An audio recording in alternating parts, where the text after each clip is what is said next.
I'm here with Hunter Henderson at the 35th Annual Steve KARR Classic. She's just checked in. Welcome. Welcome. Hi. Thank you. So happy to be here. Yes, so you've had a long season. You've been in prep since when?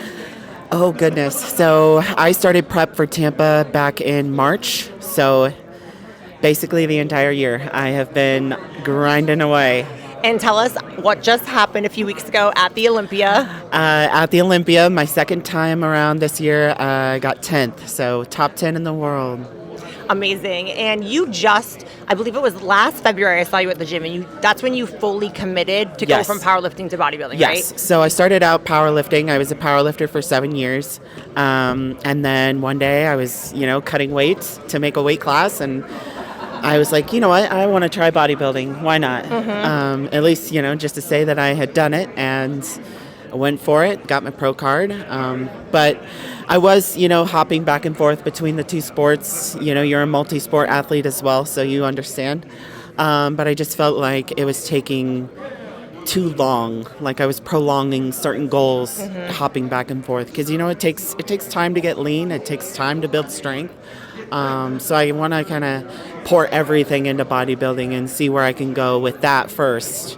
And then eventually I would like to go back to powerlifting. There's still some goals on the table. Okay. Yeah. So Yeah. what was the process in kind of you deciding to go all in? Did it take a long time? Did you do like pros and cons? I know you're really analytical. Yeah, so. yeah. So even with powerlifting, I still followed a diet because I had to make a weight class. So that transition wasn't, the structure transition wasn't hard. And I just kind of, fell into, the process. I just kind of assimilated, and it wasn't too difficult. I will say, adjusting the training, mainly my ego. That was hard. Yeah. Because now I'm benching 150, granted with much more higher intention and better execution, but I'm almost a 400-pound bencher. So to take that hit on the ego, that part was hard for sure. Yeah. So I asked John Jewett this question yesterday. Okay. What is harder, the last few weeks of powerlifting prep or last few weeks of bodybuilding prep? Maybe not this prep because you've been in prep for so long, but maybe like the Tampa or the Grand Prix you did. I would say, man, it's hard because they're so different. Powerlifting is really hard physically, just because those last few weeks you are testing your strength. Basically, you're hitting those last few heavy lifts. Whereas bodybuilding is more mental game. It's so close. It's right there. So that's a tough question to answer. I would say probably powerlifting. Okay. Just in my experience, hitting a 700-pound squat and then 3 days later trying to bench 350 plus, that's hard, and the pressure is hard. Whereas bodybuilding, you find ways to cope. You find ways to, deal with those hunger pains, and, take a lot of naps and find ways to distract yourself. And I feel like it's when you have 700 pounds on your back, it's like, okay, one wrong move, I could die. Yes. With bodybuilding, some mornings you feel like you might die, but you know that you're just going to push it, good and bad days. Yeah. And I wanted to talk about your mindset too, because I've been seeing, we talked about your tattoo. So what has been getting you through this prep? What are the words? Share with everyone. So something I live by, something I say to myself very often is, you promise. And that just gives me goosebumps just saying it. It's basically, it's honoring myself. You promised you were going to be the best. You promised you were going to follow the diet. You promised you were going to check every single box. And whenever I'm in those moments where I don't want to check that box, I don't want to get off the couch, I remind myself, you promised you would do this. I have it tattooed on me. I have it on sticky notes in my apartment. I have it in my car. I say it to myself often. I have keychains. It's just something that really, really helps get me through in those really tough times. All that self-talk, yeah. And when did you start saying that to yourself?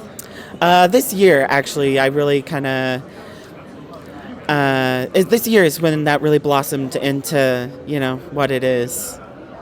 I don't really know why. I just started. Started one day and then you started putting Post-it notes everywhere? Yeah. I love that. Yeah. And talk to us about, because a lot of people at your level, you work sometimes night shift at the hospital, right? Yeah. So how? Trust me, I know. So my job, I'm a vascular interventional technologist. Big fancy name. We do minimally invasive surgery. So there are times where I am on emergency call overnight. Okay. So I will work a normal shift during the day, and then normal shift ends and call starts. So at that time, they can call me back in at any time for however long I work until the work's done. So I've had several sessions interrupted. I've gone to the gym, left the gym, gone back to the gym. I've gotten up at 2 a.m., gone to work, gotten up for cardio at 4:30. It's just, you just make it work. You kept your promises. Yeah. I think that just goes to say, too, because I think some people think with bodybuilding prep that you need to be 100%, which, yes, you do. Yeah. But to some extent, some days you're going to have to leave the gym because you got, called in. Yeah. And that's something, have you adapted and got better at that? Because that's something personally, when I was a younger athlete, I thought if I wasn't 100% perfect, I failed. Oh, yeah. So talk us through how you changed your mindset about that. Definitely as I've matured, because it would just eat me alive. Like if I didn't finish, 10 minutes of cardio because I had to go to work, that would eat me alive. Yes. But as I've matured, I've realized, and a coach said this to me once, I can't remember, a coach or someone said this to me, and it really helped. He said, don't step over dollars to pick up pennies. I love that. He's like, you're going to miss sleep to go do cardio. Which is more important here? The sleep. He's like, don't beat yourself up over 10 minutes of missed cardio. It's going to be okay. Yeah. No, exactly. You stressing is worse than you missing this 10 minutes of cardio. Yes. So that little saying really helped me in just maturing as an athlete and as a human being overall. And lastly, I can't not do this interview and talk about your childhood.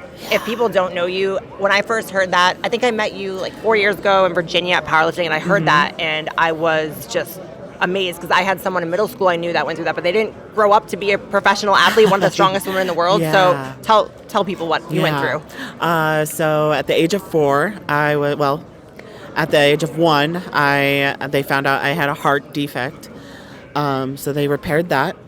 Thank God. And then at the age of 4, they found out I had kidney cancer. So I had a Wilms tumor around my right kidney. I underwent chemo, radiation, and then they eventually removed the tumor along with my right kidney. So I am a one-kidney athlete. I actually have I'm sure fans and judges have seen it, but I have a large scar across my abdomen because of that. But yeah, I'm very blessed. I'm very grateful. Scars are battle wounds. Yes, they are. You got to keep your promises. Yes, they are. Okay, now kind of a fun question. Yeah. What color is your suit tomorrow? I have a surprise. I know. I have multiple, and I was like, I put up a poll on Instagram, but it's lavender. Okay, yeah, you look good in purple. The one I wore, the one I wore at Olympia. It was too pretty to only wear once. So awesome. Lavender. And what is kind of do you have a certain, I know you have that saying, keep your promises. Do you have a certain saying you're going to repeat to yourself tomorrow or anything? Because you seem like a very mentally strong athlete. So right before I walk out on stage, I just kind of say to myself, like, let your passion flow. Like, fill that room with your passion, graceful posing, kind of just let it fill the room. I love that. Yeah, and you can feel the passion. I do something similar. I always, because I'm kind of bashful when I get on stage for some reason, but I always pretend there's like a pink light around me. And I'm like, I want them to feel my love. So I love the passion. I love that. Feel my love. I love that. I'll make sure I can feel your passion tomorrow. That's Any awesome. shout outs you want to give? Any coaches? What gym do you go to? I know you live in Vegas now. Yeah, I'm I a can't believe Vegas how long girly. it's been. I know it's been this December will be 2 years. I feel like you just moved here, but crazy. Yeah, right? yeah. Trust me, I know. I'm like, holy crap, 2 years. I train at Dragon's Lair. I train at New Tech. I train at Strength Culture. I love all my gyms here. I know. I love all my gyms here in Las Vegas. Yeah. What's your social media handle so people can follow you? It's super simple. Hunter M. Henderson. Yeah, she'll be tagged on here, so make sure you follow Hunter. I can't wait to see what she's going to do tomorrow. Thank you. And then I'm really excited for you to have some off time too to eat. Yes, Can we need to go do something. Yeah, let's go to It's Sushi. Please. We have to shake my hand and say Please. It's Sushi. Make it happen. And we'll video that too. Awesome. Thank you, Hunter. Awesome. Go get Thank your... you. How many more meals do you have today? I have 3 left. Okay, go get your next one, and I will see you tomorrow. Thank you. Thank you guys so much. Thank you. Bye.